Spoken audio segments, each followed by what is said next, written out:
Lluís, la impressió 3D s'està obrint pas al món de la formació professional. Jo sé que tu ens parlaràs des de l'àmbit més empresarial, però quines sortides veus des del punt de vista de preparar emprenedors amb aquesta tecnologia? Hi ha una cosa que està clara, estem davant d'una situació que, per més que nosaltres mateixos estiguem plantejant, vulguem albirar el que passarà amb això, és algo que no ho podem abastar.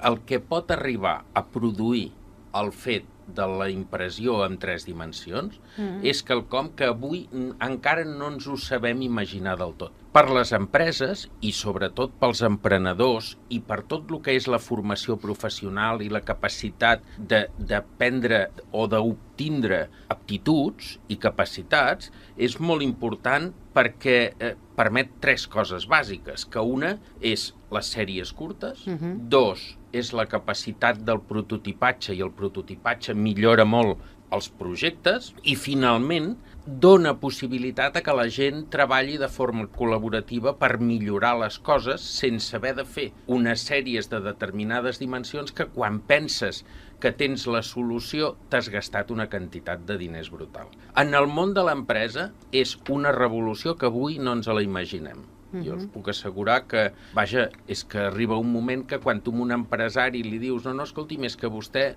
té un problema d'estocs, és que ens trobarem amb utilitats i capacitats de fer coses a través del 3D que avui mateix no ens els sabem imaginar, que ens els trobarem a davant, aplicacions increïbles, i això a base d'anar-ho desenvolupant i d'anar-hi treballant podrem arribar a aconseguir-ho. I penses doncs que és incipient que s'hagi ja començat a entrar en el món de l'educació amb aquest tema? És important, és necessari i és obligatori, perquè no ens podem permetre una economia, fins i tot a nivell empresarial, com la que estàvem portant a terme.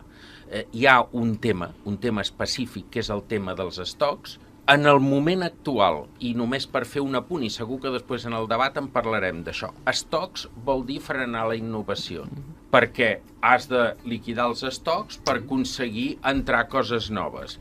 En el món de l'empresa, la reducció dels estocs accelerarà moltíssim la innovació i això és el que ens ocupa a tots.